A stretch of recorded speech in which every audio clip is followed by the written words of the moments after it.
মন প্রাণ ঠান্ডা করার জন্য আজকে আমি আপনাদের সাথে শেয়ার করছি জলপাইয়ের জুস। খেতে ভীষণ মজার, টক ঝাল মিষ্টি সব কিছু রয়েছে আর খুবই সিম্পলভাবে তৈরি করেছি। খেতে অসাধারণ মজার এই গরম থাকা অবস্থায় আর জলপাই সিজনে থাকতে থাকতে এই জলপাইয়ের জুসটা বানিয়ে নিতে পারেন। আশা করব রেসিপি আপনাদের ভালো লাগবে। হ্যালো এভরিওয়ান, আসসালামু আলাইকুম। আপনারা দেখছেন অনিস কিচেন থেকে। আজকে আমি আপনাদের সাথে শেয়ার করছি জলপাইয়ের জুস। এই জুসটি তৈরি করার জন্য আমি এখানে 6টি জলপাই নিয়েছি। আপনারা চাইলে আরও বেশি করেও নিতে পারেন। এরপর আমি সবগুলো জলপাই আমি কেটে নিচ্ছি।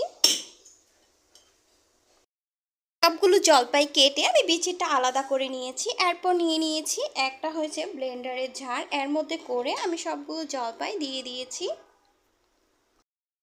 টুকরোগুলো দিয়ে দিয়েছি আর দিয়ে দিচ্ছি আমি 2টি কাঁচামরিচ মাঝখান দিয়ে এভাবে করে ভেঙে দিচ্ছি। ঝালটা অবশ্যই আপনারা আপনাদের পরিমাণ মতো নিয়ে নেবেন।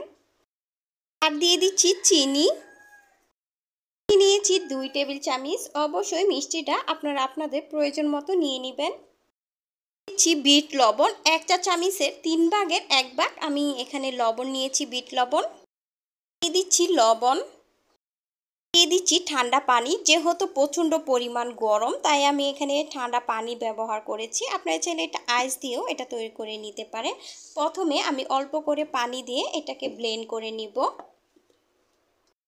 ব্লেন্ড করে নেওয়া হয়ে গিয়েছে। যেহেতু আমি অল্প পানি দিয়ে ব্লেন্ড করেছি, এটা কিন্তু বেশ ঘন রয়েছে। এখানে আমি আরও ঠান্ডা পানি অ্যাড করে নিব। আরও কিছুটা ঠান্ডা পানি দিয়ে দিচ্ছি।